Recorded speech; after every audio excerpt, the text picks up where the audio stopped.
right, let's open the meeting with the Pledge of Allegiance. I pledge allegiance to the flag of the United States of America and to the republic for which it stands, one nation, under God, indivisible, with liberty and justice for all. Well, good morning. Good morning. Let's open now the gate with the bid opening for Gobles Creek, Larry. We get any responses back? I hope so. Yeah?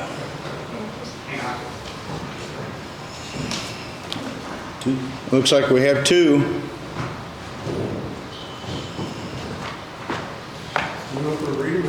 You can go ahead, or we can do it in combination, or Mr. Wilson can open them, you read them, or I'm afraid I might cut. I can't trust him with a knife. Okay.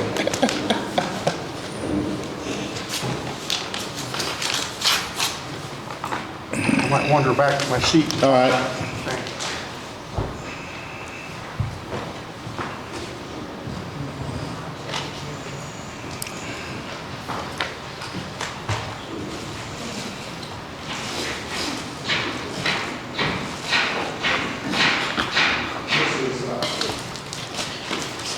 Bid for Bridge 174. Can you talk into the mic, please?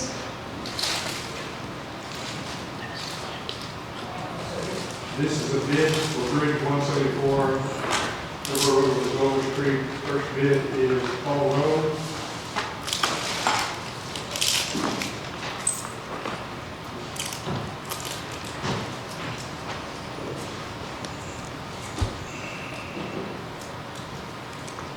Total bid for $998,656.80. Second last bid is from R.L. Hudson. What did you say the name was? R.L. Hudson, excavating, out of Scottsburg, Indiana. Their bid is $1,151,909.55.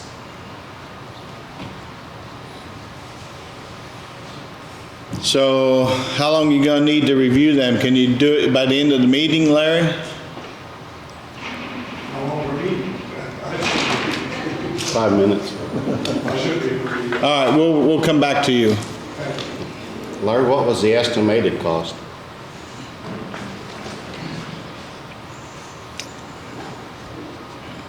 Just right around 915,000.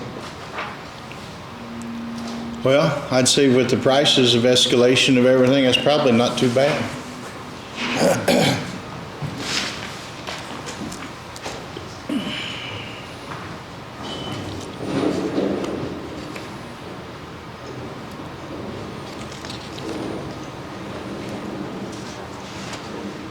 So we need to open a drainage board meeting this morning, is that correct? You want to say something? Yeah, do I? Yeah, come on up, man, before we do that. Yeah.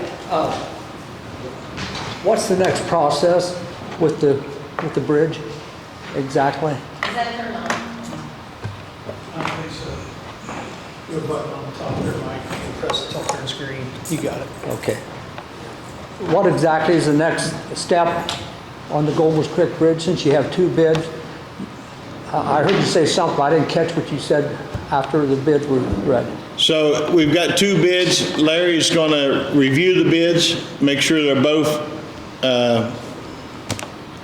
Have everything, all the documents. yeah, all the documentation is in the bid. If so, we will try to award a contractor to the bid here before the end of the meeting. So we're just giving him time to review the bids right now. Right. And so at the end of the week, the commissioners will sign a contract. I'm hoping to do it yet today, by the end of the meeting. Oh, okay. Yeah. Okay. It'll start.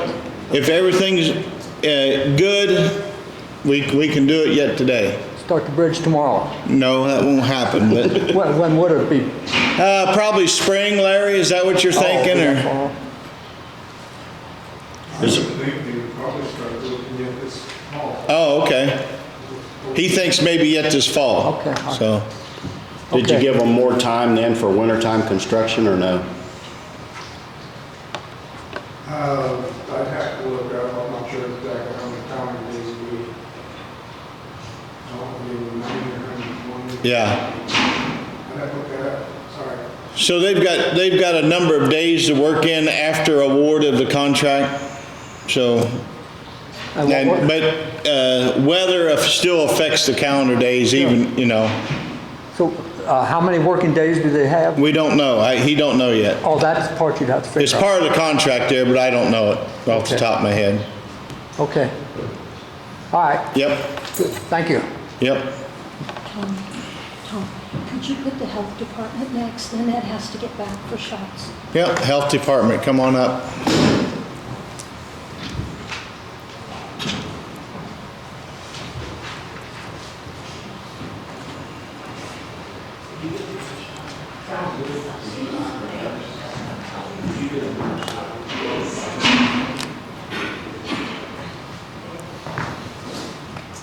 Good morning. Good morning.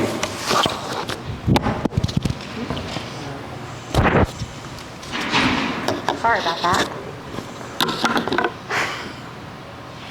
I'm going to give you an update in regards to a lead grant that we're going to be making an application for. We already have one that we are using, and that is for case management. The state of Indiana has significantly lowered the lead levels for the children, and that was effective October 1st. And the nurses are responsible for following the children for their lead levels now.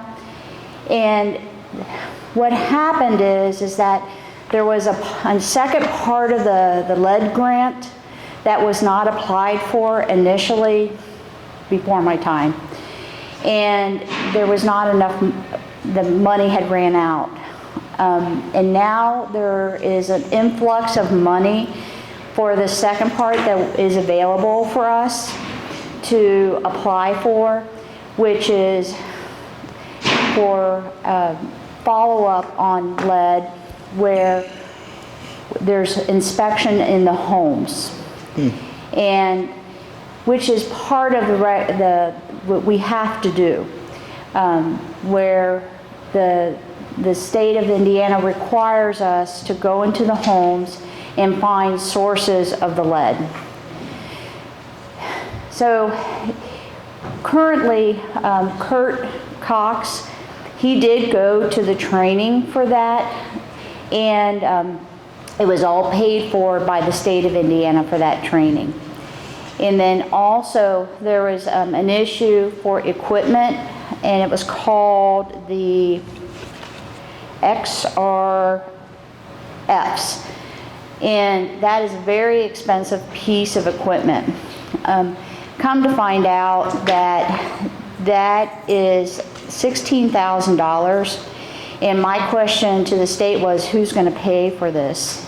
And then I did get a reply from Tim Conley, who is from the state of Indiana, and he was letting us know that we are not responsible for getting that equipment, that the state of Indiana will give us this equipment to use, and because Kurt was explaining there's radiation involved with this piece of equipment, and the state will maintain this and make sure that it stays, up to date, and also for service and maintenance, which is good. And then also this grant that we're going to be having to apply for is going to be a fee-for-service grant, because I know that's always going to be the question whenever we're applying for grants is it a reimbursement or an advance? And so I did get this clarified, is that it's a reimbursement kind of grant. So it's whenever we get a case Then we do monthly reports to the state. Okay, we have so many cases that we're having to follow up with. We submit it at that time, and then we get reimbursed. So it's nothing out of pocket that we're going to have to worry about at that time. So we're going to be working with this, and good news, all the hard work that we've been doing with applications is finally falling through. We have a new person for the local emergency preparedness position, and her name is Bethany Luers. She came in yesterday for the first day, and she has exceeded expectations with doing a walkthrough through the office and going through and seeing everything that's going to be expected. She has a lot of background also with emergency preparedness, and I firmly believe that she's going to be a good fit for the group. Yep. She's going to be already. We had an 8-day school emergency class, and she had to have credentialing to be able to go to this class, and she's going to be able to just step right into this 8-hour class that's going to be in Batesville. And so she's going to be able to do that.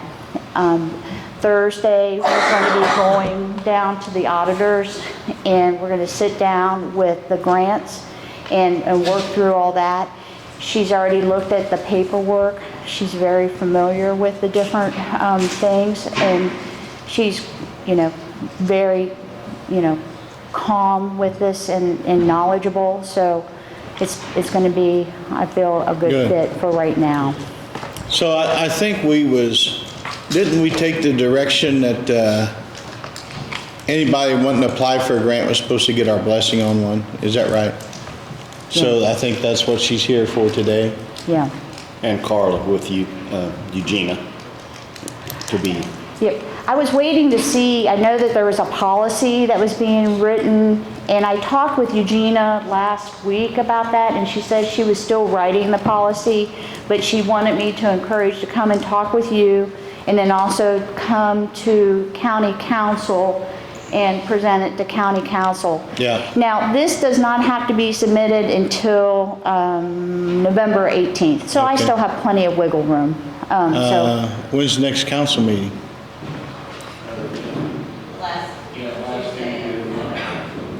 The 29th. So you got to submit it before the council meeting. Yeah. So I'm just trying to follow along, because I know this new policy is being set, and I haven't seen anything in writing yet, and I know everything's in flux. Yeah.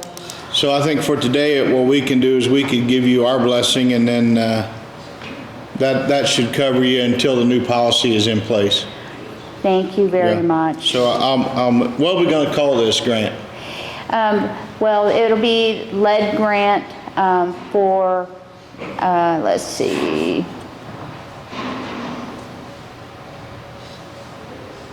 Risk assessment. Risk assessment grant. Yes. I will so move to approve her application. I'll second. All in favor? Thank you. Thank you. Yeah.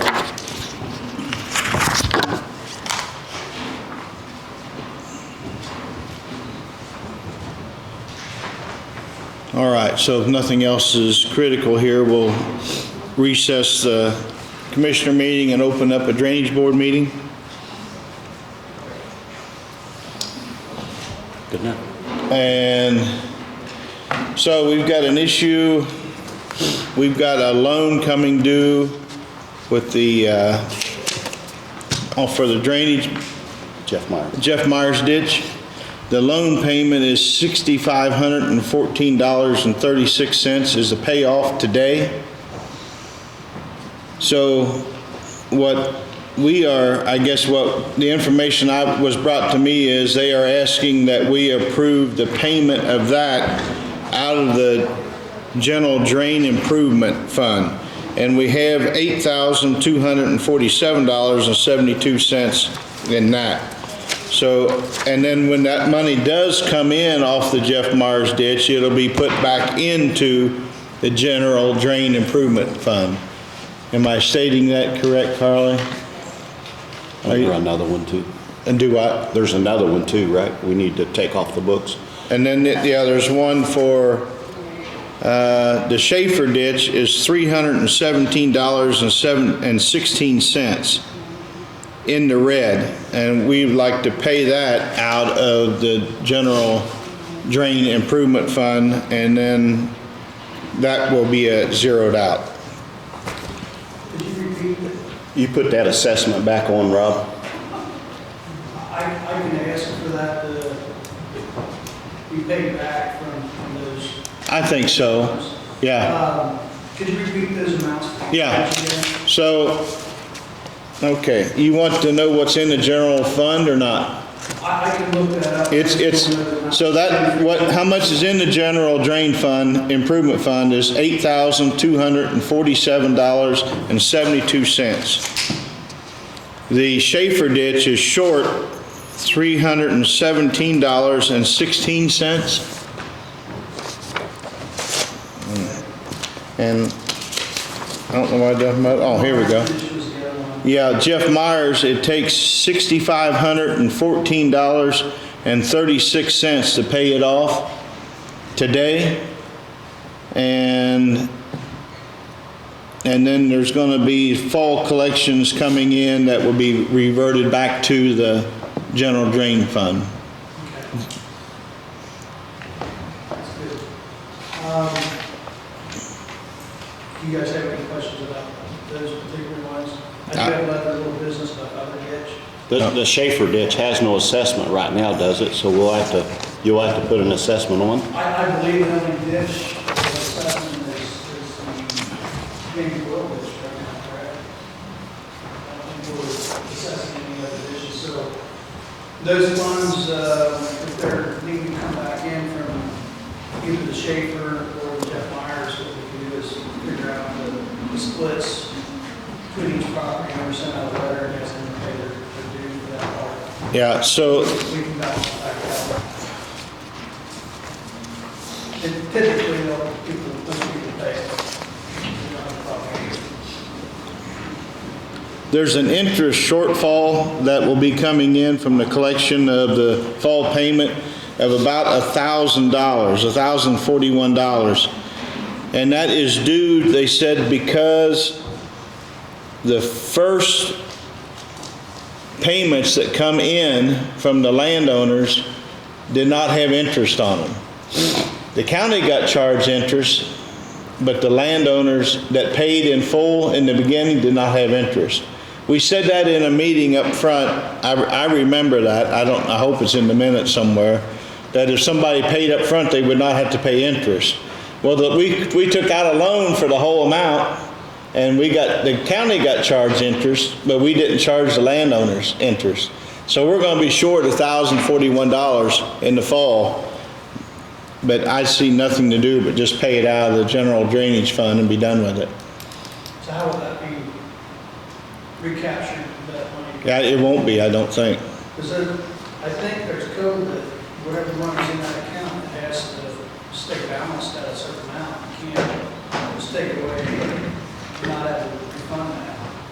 So it needs to somehow come back in there. I have to check. So you have to keep the assessment on. That fund is actually funded by county general, I believe. That's exactly right. So we either have to have something come from the commissioners, through the drainage board, or we need to go to council and request additional money to be appropriated so that we can refund that account. Well, Why not keep the assessment on? Well, we put an assessment that you guys chose to not have them pay the interest on it, and that was set up. So how can we assess them when we told them they didn't have to pay that interest? Just the assessment would be on the ones that did not pay in full. Or we can go back on and just say we have to pay it. I don't think you could do that for the first year on the interest on this one. I think it's a simple matter of if you believe the funds in the drain maintenance fund is low, you just go to council and request additional money. That money is supposed to be there for like small emergencies and stuff like that, that just happen to pop up, that you can go ahead and get taken care of. So I'm assuming there will be, you want a minimum amount that stays in that fund at all times. Yeah, It's intended to be like a slush fund to fund any of the other accounts. Like for Shaefer Ditch, they're short, so we can pay that bill. yeah. But it has to come back eventually at some point. They have to be there all the time.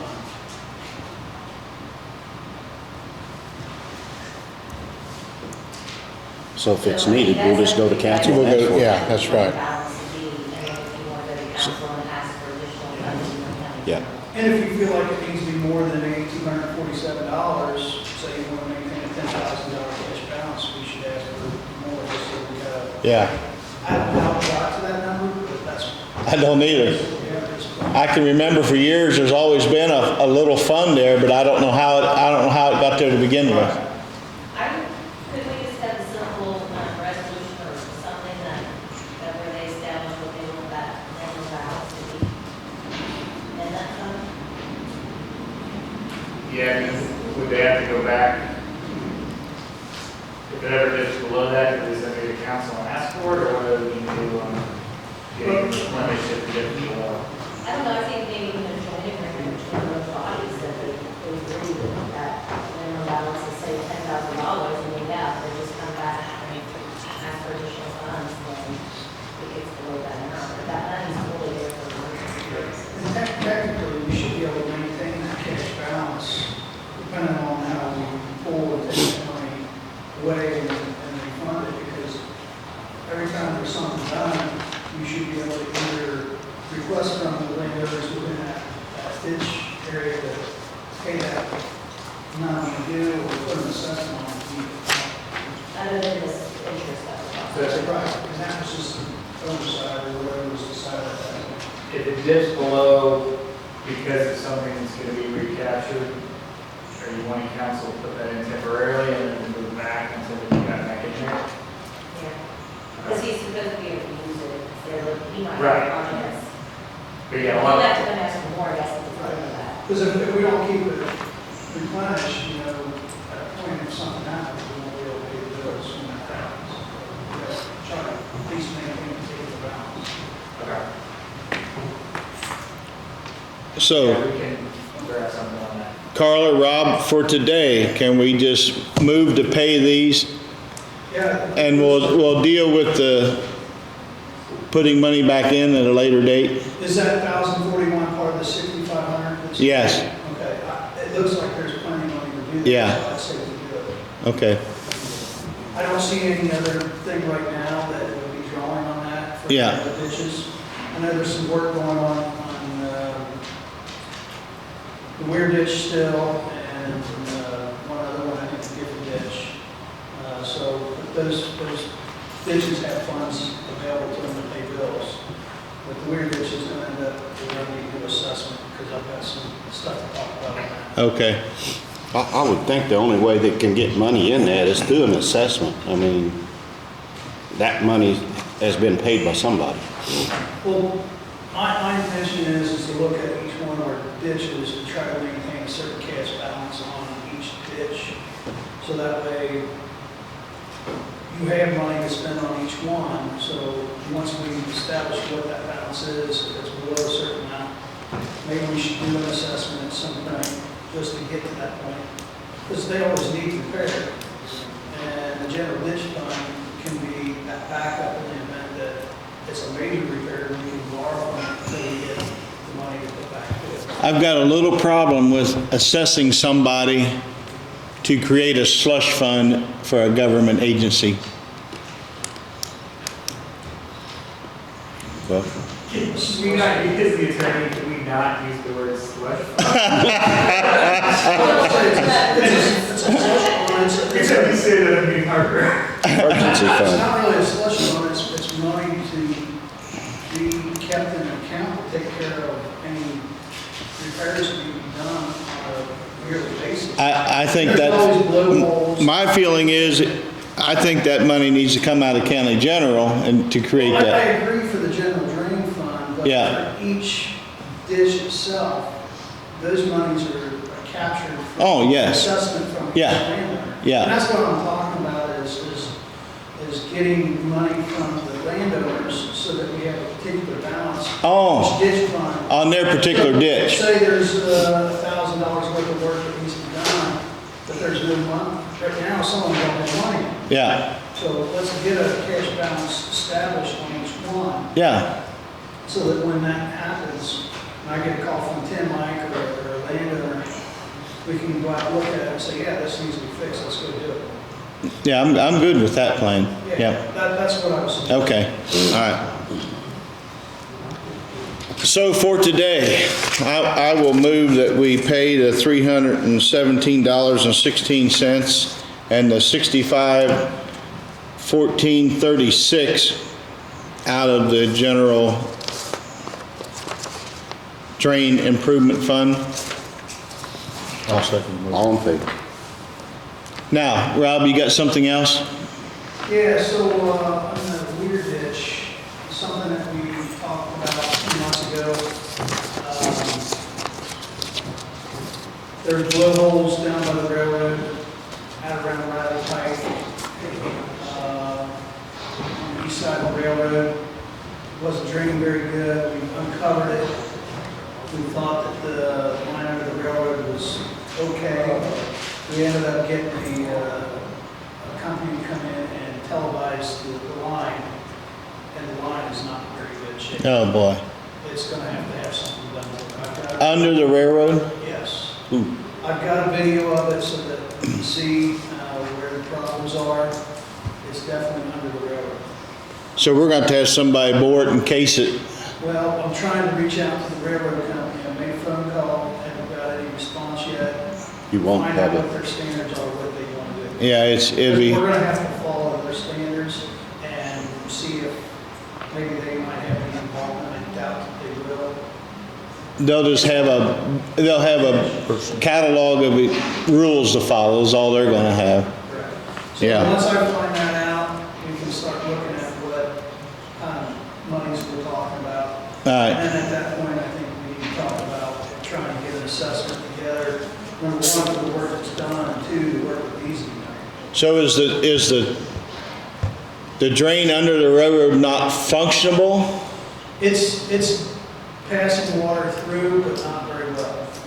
So- It's broken down. And we sure don't want to start a suck hole under the railroad. There is one already in the railroad. Oh, boy, yeah. Already one there. Well, that'll get them interested. They'll be interested on They that. know about it as well. Yeah, So, but I haven't been able to get them to respond back to me, so I'm gonna try again until I get some answers, so. all right, they're We hard. just need to get their specification standards on what they want, and then we can start looking at. Yeah, They're hard to deal with, Rob. What's that? They're hard to deal with, the railroad.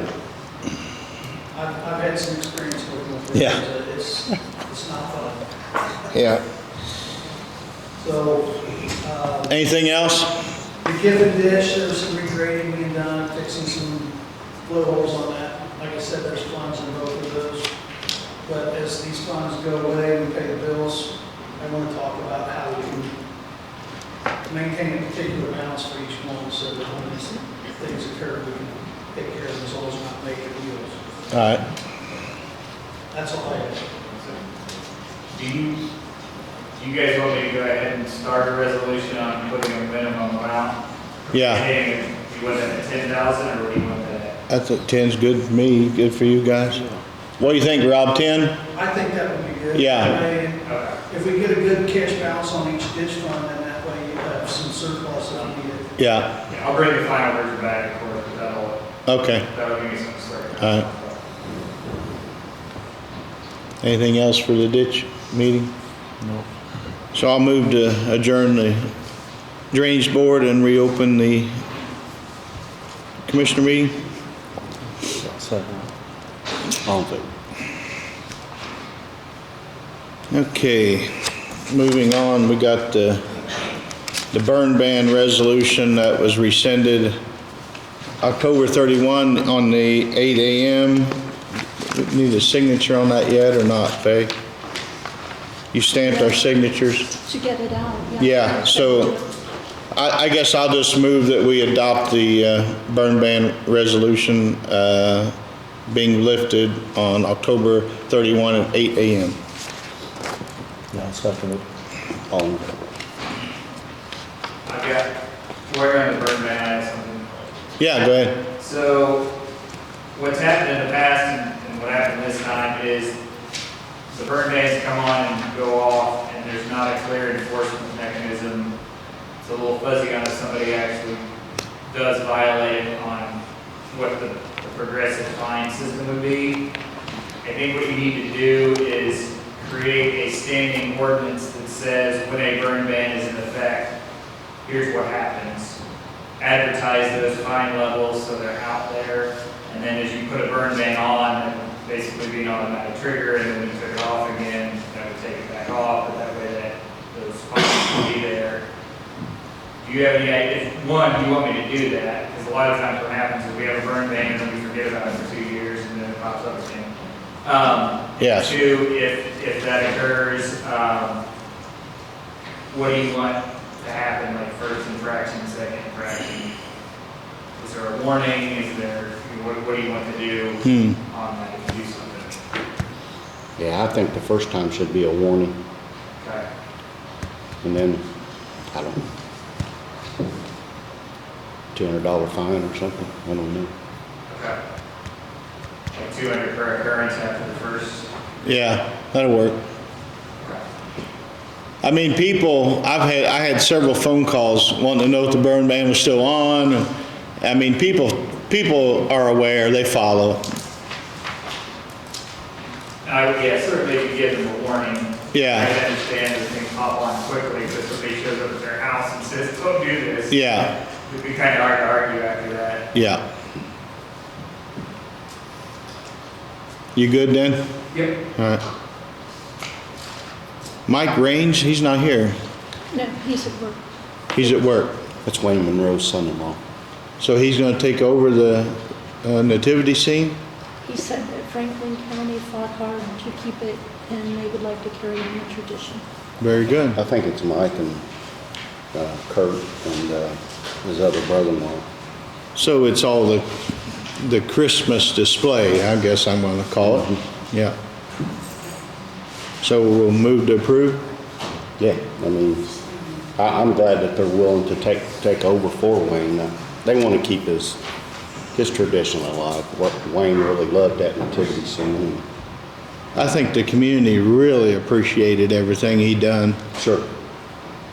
And actually, I think they had a plaque made to put on it Oh, that's cool. for Wayne. Yeah, It should be here before November 9th.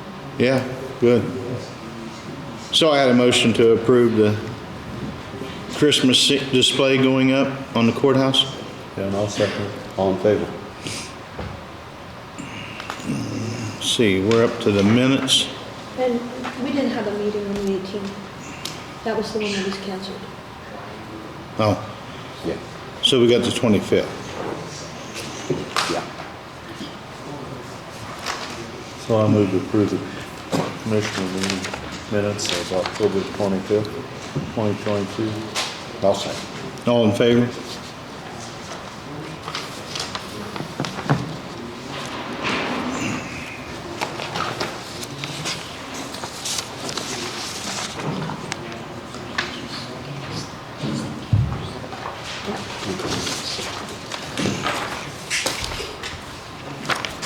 No, go ahead. What's your son? This is the CARES Act stuff, Grant just gave us. We need to go over. The sick leave COVID.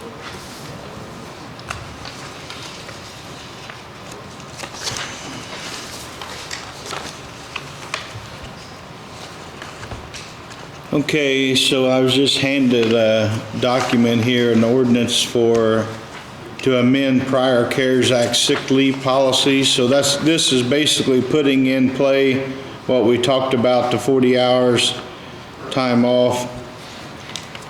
Yeah, I attended this once, and the language on what was paragraph 2, I think wasn't quite right. So I talked to Carla, and we deleted paragraph 2, and I think everything else stayed the same. Is that correct? So this is just a revision of what I presented. You approved the policy, the wording kind of was like right the first time in October, so this is just a revision. So this is an addendum to an ordinance that we already passed? You didn't actually adopt that version, I just asked Carla. You made a verbal resolution. Okay. I presented you with an ordinance, but you did not adopt it. So we pulled it back, so I don't think you have to do anything to change anything other than what's there. Other than I did just notice that the date on the back says October, so you have to cross it off in November. Yep. Yeah, this is just codifying what you did by motion in the last meeting in September, I think. Okay.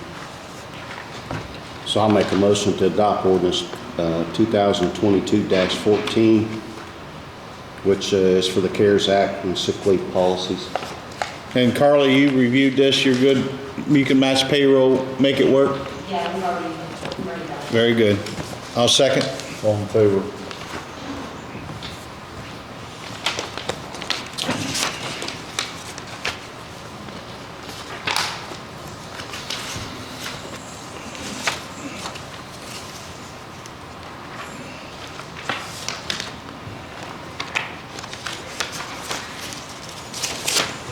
So do we have payroll? Yeah, it's back there. Isn't it? You don't have it? I don't think so. Here, you don't have it.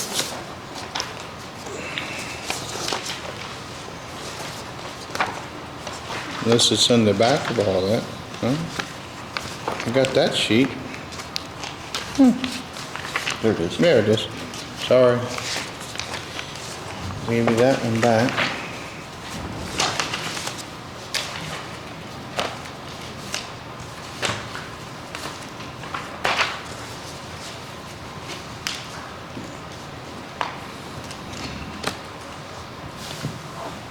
What about claims? Is it anything on claims? Nothing? Okay. All right, payroll and payroll deductions. We have $204,300.87. I'll move to approve. I'll second. All in favor?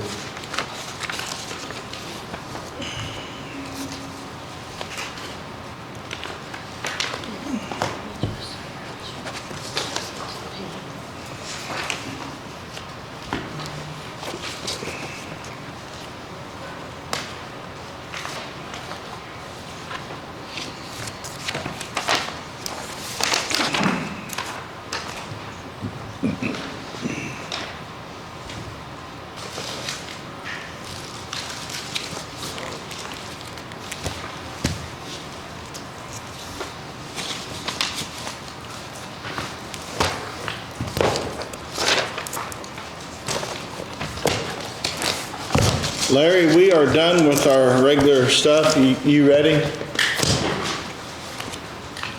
Yes, I am.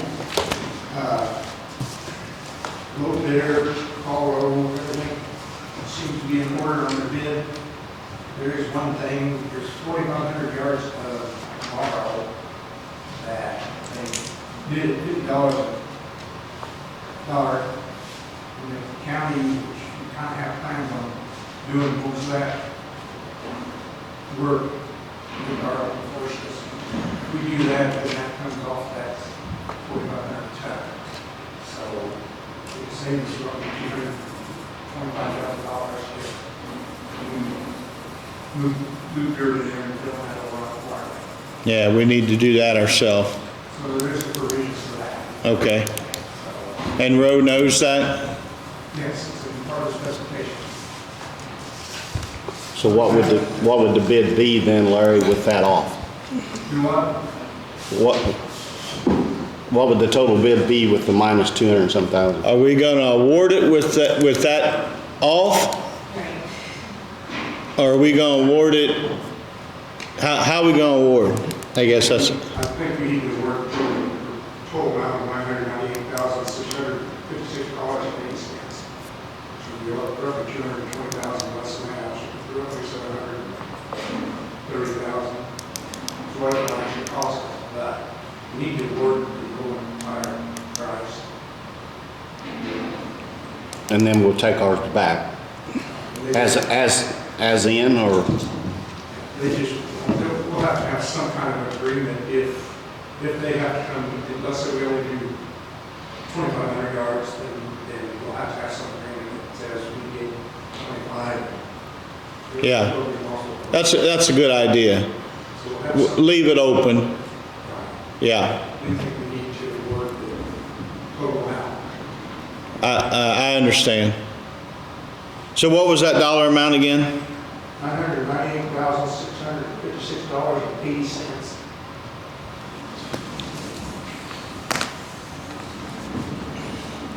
want me? Go ahead. I'll make a motion that we approve Paul Rohe for Gobles Creek Bridge for $998,656.80 with the possibility of a change order for us doing the dirt work. I'll second the motion. All in favor? Well, thank you, Larry. That's been a long time coming. Thank you, Derek. Tell Doug thanks. I thought that bridge was going to outlast me.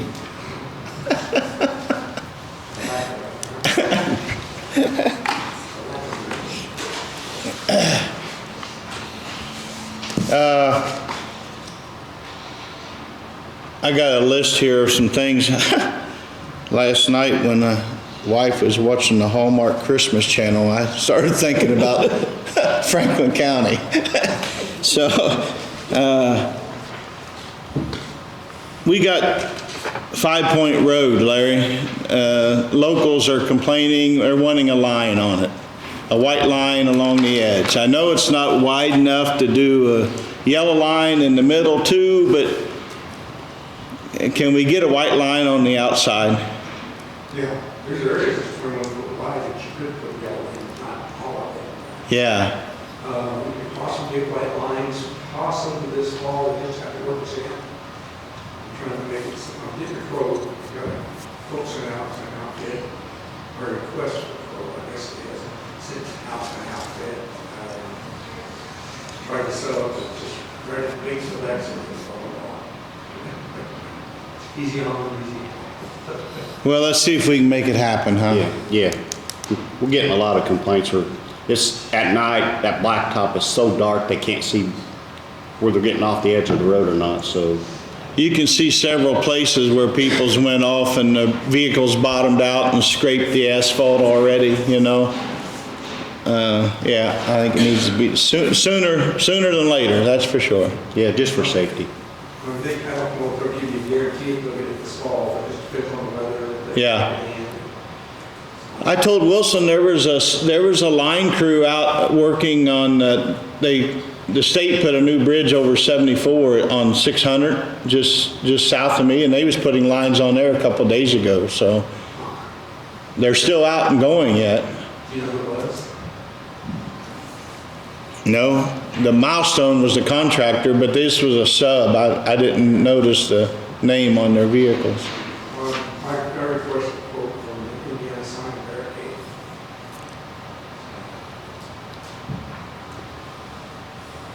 This was not them, because they marked their vehicles well. I know their vehicles. When we find out who it is, we're still. I'll see if I can find out. Yeah. Just a heads up, when we received the last two, did we receive the third crew cab yet for the foreman? Yeah. We did? Yeah. Okay. So the first two, when they come in, we took delivery on them before we had the money lined up to pay them. So just make it a policy, don't pick up a new vehicle until we get a check from the auditor to pay for it. The dealer was getting nervous and I was getting nervous and it worked out, but just a heads up. A few days back, I got an email from NDOT and last night I started looking for it. Larry, I got an email from NDOT a few days back about they was wanting an invoice for $20,000 that we could get recouped off of the unofficial buy. Did you take care of that? Yes, I sent that. I had sent that out April sometime before it disappeared. Yeah, they must not have got it, huh? I sent it to you, but a bunch of people changed positions. Yeah. So I'll scratch that off my list. You got that covered. That seems to happen a lot with the state. Yeah. I talked to International a couple days ago.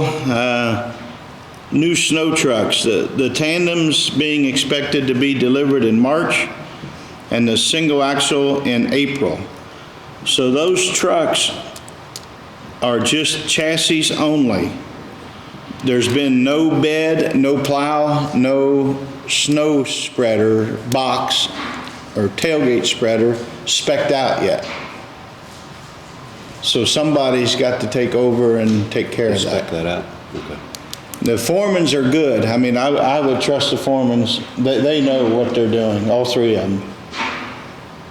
But somebody's got to take charge and get a hold of, so there's not even because when we bid the trucks, nobody would put a bid in on the bed and the attachments because it was so far out. They didn't know what steel price was going to be, had no idea what it was going to be. So we need to get somebody in charge and take over that process and get. You want to do that, Jerry? You'll take care of it? I hear that Coffin Burgers is going out of business. I hate to see that. We've been doing business with Rowe up at West Lafayette. That's so far. That's Yeah. So, Rush out of Indianapolis is, Rush, yeah. they do everything in-house. You only go one place. You know, you don't have to go 2 or 3 different places. In the past, I've always made Shirks, the international dealer, be responsible for warranty. Because here's what happens. Say something goes wrong with the control box in the cab. One will say, International will say, well, it's not ours, it's the aftermarket people. And the aftermarket people say, no, it's not ours, it's International. I always made Shirks be responsible for the warranty of everything and make them deal with the aftermarket people. But I don't know, the way times are anymore, I don't know if you'll get them to do that anymore.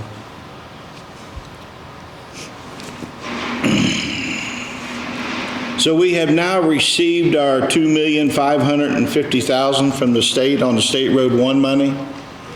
The check has been received and deposited. I think Carly's got it in a box in the basement. Yeah, I got an update about the deed, and I don't think we had the deed yet. I think we had more of the signatures right now. So we need to work on getting the deed now. As soon as we have a deed, then we need to work on tearing down the old building. When the old building is down and gone, the process would be the fence needs to come down, but up and to somewhere between where the old building is and the salt dome, that fence needs to be reconstructed. So there's security for our salt dome for the next 10 years. Yep. So that needs to be done. I think you could use the old fence, maybe put new posts in or something, I don't know, but put a security fence up there and then turn that parking lot over to the town. And when the building's gone, we could turn the deed over to the town, I think. Or should we wait until the end, Grant? Till the 10 years is over?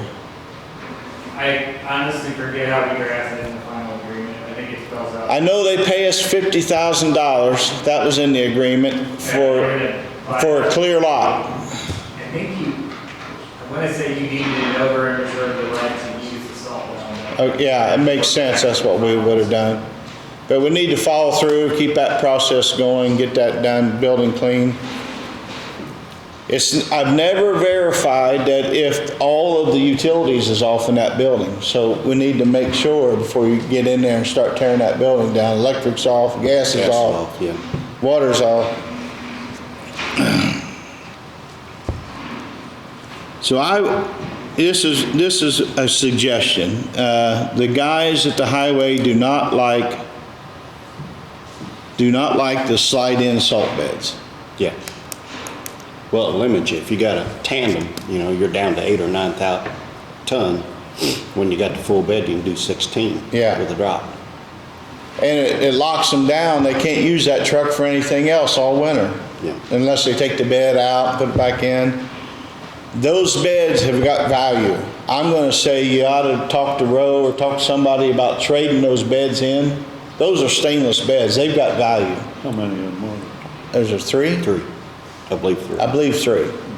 I'd trade them in and get tailgate spreaders. And Kent likes that new style he's got. Yeah. It's got capacity in the back, like it's an extra little box in the back that holds them. Just ideas. I'd get rid of them slide-in beds and go back to regular tailgate spreaders. Yeah. I know Joey, his truck, they like it. Yeah. You got money, you know, from State Road 1 to work with some equipment stuff there, but so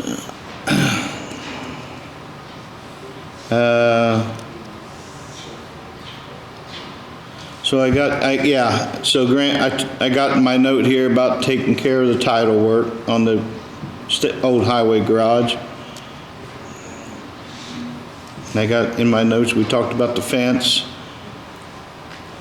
So salt, I've been hauling grain to Aurora. They can't get any barges in. When the salt is gone from the river terminal, it's over, it's gone. Since we've got that access to that salt dome, I would take delivery of every ton of salt that we can. I'd call the order in now and get all of our salt and put it in that salt dome. It don't go bad once it's in that dome. Yeah. I think so too, because if they don't get no more in the winter, We'll be it'll screwed. hurt. Yeah. It'll hurt. We've got order in, and I think we've got even a contingency to go over 10% or something. Do you know, Crystal? I don't remember. 10%. 10%. I'd take it all. I'd take the 10% and put it in that salt dome. We can go with 20%. 20%. I think we spent all the money we had in the budget, it's all already. Well, we done that because we needed money for that mini excavator. But now we've got that $2.5 million that come in, we can move money back into salt, I think, even if we had to go to council to do it. I'd get the full order of salt in, somehow or another. That's all state, right? Yeah. Who was that? And the bids, so Yeah. you're able to get half the supply. They take care of that. They find the, Larry, the salt company takes care of the vendors to haul salt, right? Yes, it's reordered, delivered. We order delivered, so they find truckers. but it's So- for a state purchasing agreement, so Yeah.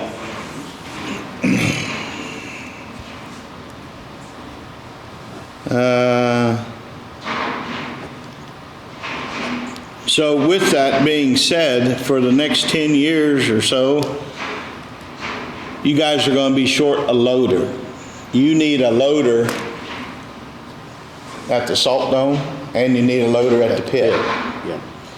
I would suggest go to council and try to get some of that $2.5 million and buy a new loader. By the time the 10 years are up, that old loader at recycling center is going to be done anyway. It's about done now. Yeah. So, I mean, I think that would be a good move, is to get a loader so you could have a loader at the salt dome, put a loader down there at the pit. And that dome at the pit, I would suggest only putting mix in there. There's no need putting straight salt in that pit. And there's no need of having mix outside and let it get washed away. Yeah. Every time it rains on a mix pile, your salt's gone. It leaches out. Pollutes the river, water and ground table, and it leaches out, you lose your salt. So I'd keep your mix in that dome. You got 2 domes now, it's gonna be a good deal.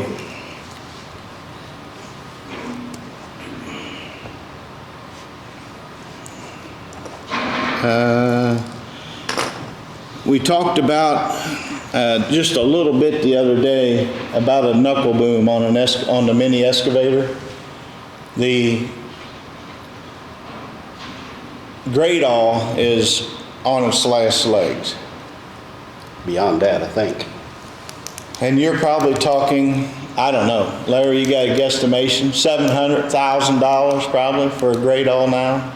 Probably, for that much, but About 300,000. close to 400, especially if we get the larger grade oil or the smaller grade. Yeah. I think they want the smaller one, what Justin and them told me. The single. 400,000. But I'm thinking you ought to try at least one of them knuckles on one of the minis and see what them guys think of that Instead of the great all. instead of a great all. Now maybe it's no good, but boy, just the videos I've watched, I've never operated one, but from the videos I've watched, them guys can turn that and they can grade just Straight right like a down. great all. Yeah. They can load trucks off of it. Yeah, yeah, And the boom, the mini boom's big enough. yeah, yeah. Just an idea. Try one and see how it goes. Do you have any idea what they cost? I don't know. I've never got that far. I wouldn't think it'd be crazy, but Yeah, on YouTube, I've watched the videos of those knuckles. yeah. They can turn that right around and go right down a ditch line. So it'd be good.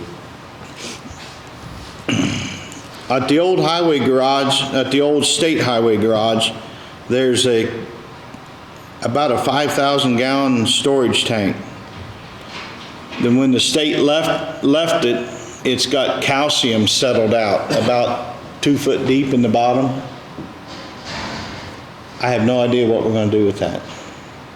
I don't know if we can put a pump on it and agitate it, Put water in it. put water in it and agitate it and get them to come back and get it.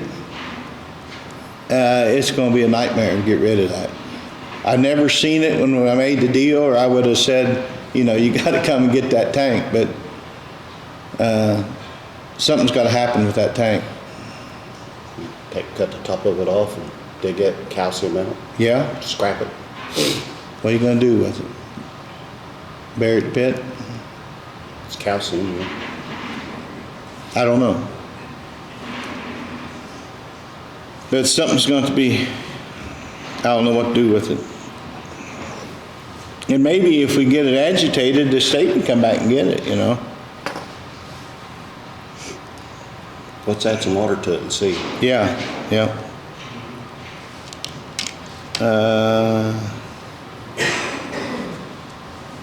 Had a meeting, I'm gonna jump now to the water line with Hoosier Hills.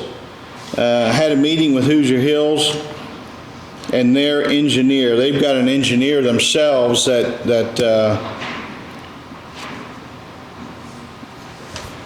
gets a plan in place for any water line extensions. And I connected their engineer with USI's engineer, Brian Baxter, John Palmer, somebody else. But anyway, the engineer is in, because he needs to know how much water usage we're planning. Well, I have no idea. Not yet. Not yet. Somebody's got to come up with a water usage to tell him, so he can figure out what size line to put in a contract, whether it's going to be a 4 or 6. The water company thinks 4 will be ample, but here, I don't want to spend, county's money, and 10 years down the road, somebody say, oh my God, why didn't we put a 6-inch line in, Especially if expansion and you need fire suppression. Yeah. You may need the extra. Yeah. Extra on. Yeah. I'd have extra than short. I don't know about the water company, but They don't care. they don't care. No. I'd say 6 inch Is this for 4-H? For each building, it's for everything. for the whole park. For the whole park, the whole complex. Okay. So, if someday if we get the amphitheater put in, we could have thousands of people there, and your restroom facilities and all that. We got a plan for everything at once. That's going to be a difficult task. And the Antique Tractor Club, figure out what they want or need. Maybe even the senior citizens, Yeah, Them up, get yeah. them off the well. Yeah. Okay. Oh, absolutely. While we're coming through, we might as well get them all hooked up. Yeah. But if anybody wants it, I've got, his name is Alex White, is the engineer for Hoosier Hills. I've got his contact information. Here's a bad one. I talked to a couple of contractors about the courthouse roof. You won't like this. So the box gutters are in poor condition. Yep, they are. They're rotting in and out. And then there's an overhang on the outside of the box gutter, about this far. It's like a silver overhang all the way around. That needs replaced. The asphalt shingles, if we replace them with standing seam like we did on this building, whole package, they're talking maybe $1.5 million. That's double what I thought.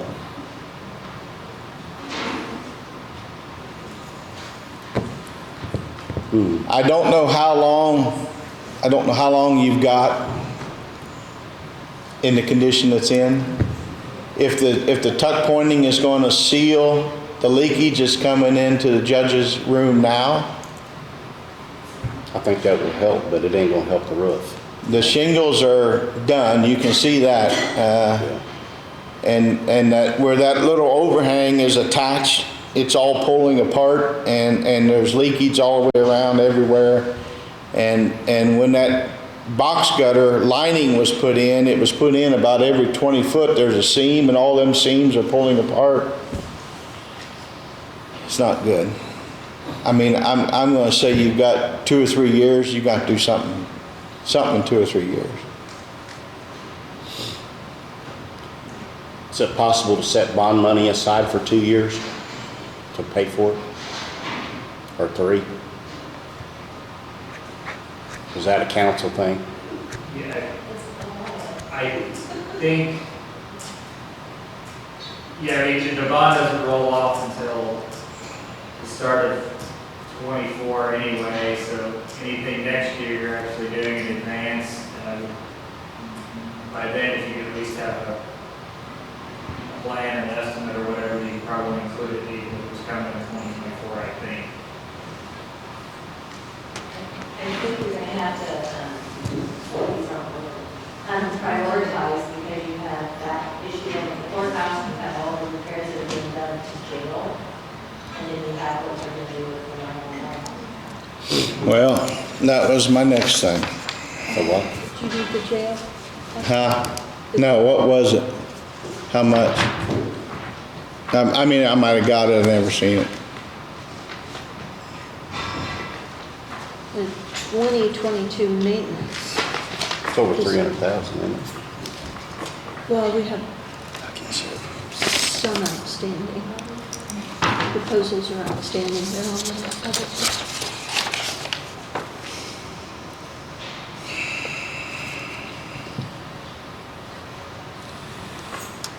So you combine them all together, we're up over 300,000, is that right? That's just in 1 year for jail. So, I hate to be the bearer of bad news, but somewhere, long-term, 10, 15 years out, this county's gonna have to be thinking about a new jail or a plan of some kind. We can't be putting $250,000 or $300,000 every year in an old jail. That don't work. I don't know. You guys have got a long road ahead of you. That's for sure. And we've along with that idea, we've spec'd out, or not spec'd, but we have planned money to add on to the highway garage down there, the storage building at the highway garage. And after watching it for a few years, I wouldn't put no money in that old facility. If 15 years from now or something comes up and we can come up with a plan of getting some property somewhere, I'd move that highway garage away from the river. The moisture that the equipment gets off of that river is terrible. It rusts everything out to death. It needs to be moved, and if that property could be combined with like a government property location somewhere. I think that would be, in my opinion, that's what needs to happen.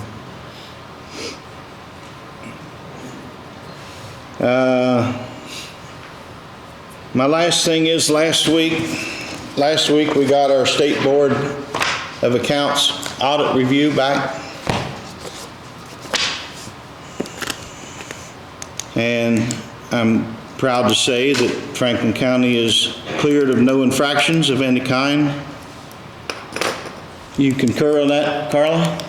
Yes, and I just want to say that in the spring, when it was alleged during the council meeting that the county had overspent over a 10-year time period, $1.2 million with health insurance, that I immediately reported that allegation to the State Board of Accounts, as I am required to do. And when they did come for their audit, they did question us about the type of audit that we had performed on it and where we got our numbers from. And they, I know they questioned both my office and the commissioner secretaries about the health insurance. And they were very pleased with the way we got it. And again, as I told them, the issues that were discovered during our audit wasn't anybody's fault. What had transpired was happening during the time of the pandemic, which your former secretary had retired early, and they just did not have the training that she needed on the health insurance. And that is the only reason that she didn't understand that invoice that he was referring to. But now that that's all been taken care of, I'd like to say I think Mr. Patterson should have come in and stopped in the office and talked to my office, and he did not. Well, he was told repeatedly, to begin with, it was a HIPAA violation of what some of the information he was wanting. And he was told repeatedly to come and see the auditor, and he would not, Right. to get the information correctly.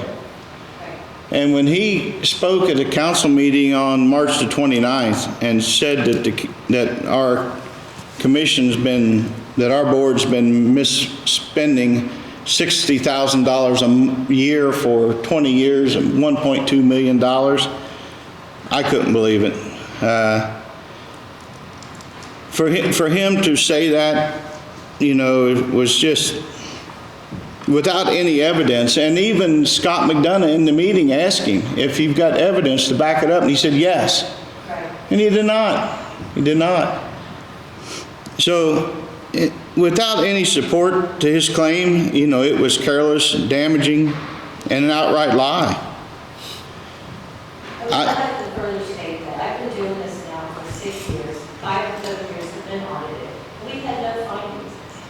Yep. I think you guys can agree that I'm pretty tough on how things have to be done, and I don't like the regular, it's black and white with me.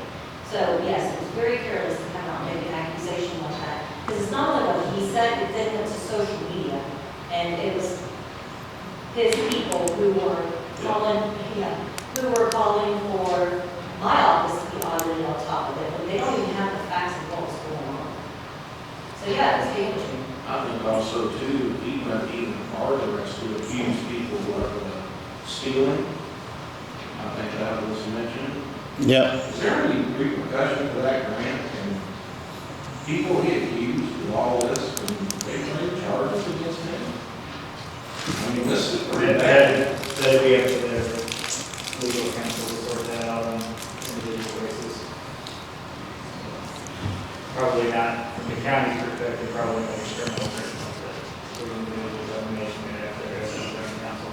I would even say, I think Mr. Patterson should resign from that myself. You know, that's where I'm at, Joe. I said Precinct committeeman of Mattermore Township, I mean, I'm an elected official and a precinct committeeman. Mr. Patterson has no place in it. I don't know why we shouldn't call for an immediate resignation by Mr. Patterson, and simply because we cannot have such a person on our council to vote on millions of dollars taxpayers' money. It's just not right. I had state representatives, state senators telling me about what was going on out there. We have finally built some credibility back up. 3 people making accusations. And now we're right back to, Yeah. we're joking. Yeah. People in Indianapolis consider Franklin County, if you want to have a joke, you know, read their news. So that's why Nothing but the truth is what should come out of the people's, no integrity anymore. That's it. Well, it sounds like a Democrat liberal to me. I mean, seriously. yeah. So, I'm done preaching for today. yeah, me too. Oh, I do have to ask, do we have a plan on the building? I've seen bird carts around here working on the new 911 center. So, is Mary been informed, who we got? I'm gonna ask for, you know, So Barry's been informed, yes, but we don't have a, let's see, Don't have no I'm detail. gonna ask for a, you know, a coordinator in this council meeting. I think it's too early, Joe. Well, did Mary say we needed someone to be there for every step? I think that's Barry's job to take care of that right now. Okay. Yeah. I still think we need to appropriate the money for when it's needed, it's there. I think it's gonna come once the other pieces get put in play. That's what I'm gonna say. You're talking about for 23, Joe? You what? 2023, put it in place. Well, I was going to move to appropriate the 911 coordinator Yeah. out of the 911 money, have it set everything together. As far as the budget is concerned, the 911 dispatchers ran there, so I don't think we need any more of them. I think we're good there, but we just need the administrator. You know, the person that's going to be in charge and set up the advisory boards. So, Yeah. I'm not sure what grant left. Would you have to reappropriate it in next year, though, if we don't use it this year? Yeah, I mean, it's just, we just need it there. Yeah, I think he's saying he'd like to have it put like on the Yeah. salary. Yeah, it's just going to be ready to go. Because Barry, I think he's going to have some time to find someone. Oh, yeah. Yeah, I mean, he's not going to find this guy, one person overnight. Yeah. Yeah. That's up to you, Joe. You do whatever you want. What do we need for a 911 advisory board grant? Do we need to have an ordinance for that? Yeah, I think you have to reestablish it because I think it was abolished at some point. But yeah, you have to act, I think you actually can run it back in the books. Following a note back to that state audit, I was in the first meeting and the exit meeting, and he brought that up in the beginning, that he, allegations, they were aware, so he knew he was looking for that, so, yeah. Anybody got anything else? Anybody on Zoom today? I do have some things I'd like to ask. Yeah, go ahead, Rob. I want to go back a couple weeks. I was pretty ill a couple weeks ago with the flu, so I was out for a whole week. And it happened to be the week when you guys were sending a couple of ordinances that I was kind of part of. So didn't know exactly the reasoning behind all of it. I know we were working to try to revise and change some of that. The design and construction standard manual I was working on chose to stop on that because it seemed like it was apparent that you guys weren't really in favor of that. So I was going to work with the planning commission to try to work through and get some of those standards established with them. And during that week, I just wasn't aware that that was happening. So in the meantime, which is fine, we rescind it, like nothing I really can do about that. But I'm receiving some emails from people that I did reviews on while that ordinance was in place, specifically the drainage in the street. And they're now seeking permits to the planning and zoning office. So my review is part of that. They want to know if I need to sign off because of that review that I did, and in order for them to gain permits. So kind of in a limbo period. I don't know what you want me to do, if you want me to do anything in that regard. Specifically the Dollar General and the Trent. I don't know. I never got a full explanation of why or how or what happened, so I don't really know what to do. I think what we did was we rescinded those and went back to the CIC Okay. ordinances. So with that being said, within the CIC code, there's a lot of language in there, and I've outlined and figured out where that's at.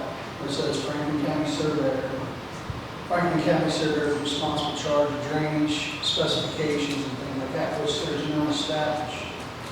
So that was the whole reason why we adopted ordinance 2113 to set those standards. You guys approved them, we went by those. However, it was in the form of a design standards manual, and I think we, at least my understanding, we were navigating away from that. So I'm assuming that's why you rescinded it. So what I'm going to do at this point is post the same standards, because there's still that open area of no standard, since it's been rescinded, on my website as public notice that these are the county surveyor my standards, because there's none established. So that I can continue to make certain that drainage is being at least observed and looked at here in Franklin County. Because it's a very important thing, I think, for not just me, but I think everybody in the county. The roads are washing out, creeks are really road, streams, rivers. We get more rain and water than we've ever had. To just take it away and not have any standards, I don't think this is an important thing. So if you want to do it by an ordinance, the ordinance is in place. The CIC was adopted in 2010 or whatever it was. It's all posted, it's recorded, and those references are within the code. So I'm going to post them so that at least the public knows. I'll work with Cindy to let her know that these are my standards, and that's what I'm going to work with. So I wanted to try to figure out a way to do this, but it just went away. And I think Grant just sent me an email about another development in Whitewater Township. They're asking about road standards. Larry established those in that same ordinance. That's been rescinded, so now we don't have any road standards. I think we have road standards from the old CIC. Okay.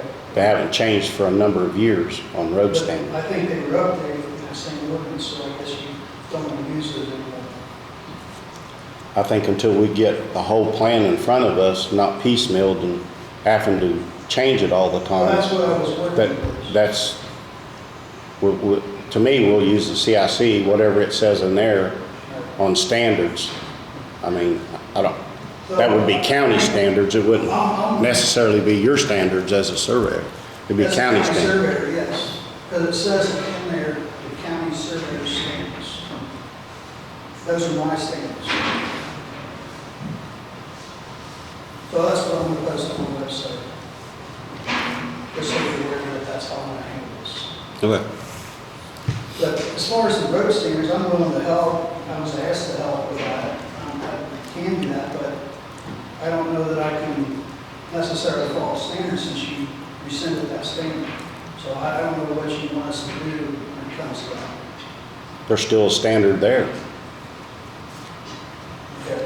Whatever was established in 2010 when that was signed, that's what the standard would be. And I think that was the issue. That standard was there, and in some instances, I think some of the roads were just never really adopted and taken in the county system. So I think that standard that was established in 21 was an attempt to set that standard so that things can be taken in. Am I correct in saying that, Larry? I'm not sure I'm not really familiar with those standards. That was a standard we established. Standards I had was maybe totally different from what existing was. I'm just kind of confused on how to move forward here, I guess is what I'm. And I'm sure there's some people out there that's confused because they caught right in the middle of everything, you know? And So we were moving forward and I was back. And, Yeah. and I'm just trying to figure out You know, how to keep it going on, I guess. the standard was always so much gravel compacted, so much Yeah. 53s. I mean, if you're using asphalt, so thick of asphalt, or if it's concrete. I mean, the road standards has been around Sure. forever. So I don't think those had changed even very little in the 21 ordinance, or 22. Okay, well, if it's not different, and that's what there is that we want to follow, at least that tells me what we need to do. I just thought there was some significant difference because you adopted something there. That's why I'm asking. And I know that in the past, there was some question about how roads were to be adopted into the county system. I thought that's what that took care of. And that's what I think Grant's email question was about, was, okay, this developer goes through and does what they need to do in order to accept the road. They don't want to have a road left over at the end of the development to where it's a private road and the property owners have to take care of it. They want to adopt it to the county standard and take it in the county system. yeah, I think that's something that, I think it's important to really talk about this and get this figured out. I think that's something this board's got to figure out is, for one, is if we're going to take any more roads into the system. Whether we can afford to maintain any little, And if you limit that, what you're going to do is you're not going to want, you're going to have developers not want to come here to the county and do Yeah. developments to build more houses because people don't want to have to pay to maintain their own roads after they pay enough money to buy a lot. So you got to think about those things too. I agree. I think though, when a person, Setting a standard and getting into a standard that is right so that the county is willing to take it over, I think is very important. Typically, you do a lot of times a 3-year maintenance bond, make certain that that road will stand and hold up. And if it's in good shape after 3 years, you take it in. If not, if it doesn't make it, you cash that bond in and fix it to your standard that you want. usually though, when a developer brings a plan, we tell him up front whether we'll take it or not. If he meets those standards, and if he don't meet those standards, like there's a couple of them out there that haven't met those standards for years now. I wouldn't recommend that you take it up, tell them up front that you'll take it because If you it's don't know if built- that road's going to hold up if they build it correctly. If it's built to standards and with a 3-year bond on it, then we take If you it. have that, then yes. Yeah, that's the way it's always been. So, and I believe that was maybe still out there. I don't know if it was in the form of CIC, but that's the situation where I'm talking. Yeah, I know one of the big factors was cul-de-sacs, and whenever they're installed, that they're big enough to let snow trucks get turned around, school buses turned around. Those are things that a lot of municipalities, counties wrestle with, is what is the right size. But I I think think it's a minimum of 90 feet, isn't it? if all that's correct, you know, I don't have no problem, but So they got to be right. I just want to help, but I just don't know what standard to follow now. And if it's a CIC code, I guess that's what we have to follow. If, We do not want to inhibit building subdivisions. We need the housing, we need Right. the kids in school. But if you We- choose not to take county roads in, that will slow them down. You Yeah. can't get people coming here to want to develop. It will absolutely. People want to build subdivisions and sell lots, because that will slow down the sale of lots if people want to take care of their own roads. Absolutely, I agree with That's you. what happened up in Whitewater Township the last time. And, you know, I think we found out at some point where it was going to be accepted because there was things that we talked about being Yeah. fixed. They had to be fixed because they didn't, I mean, the That went asphalt, for many years. the concrete cracked and the drainage wasn't right. I mean, why would we accept that and let the builder? That's more Get a- important, or- exactly, set these standards so that you know it's right.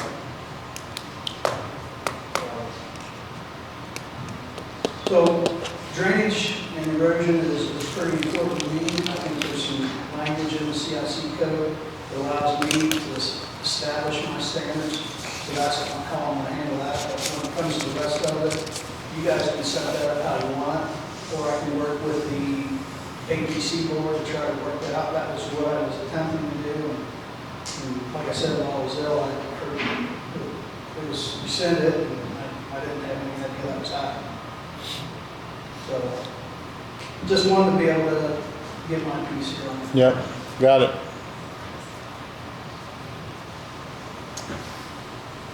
Anything else?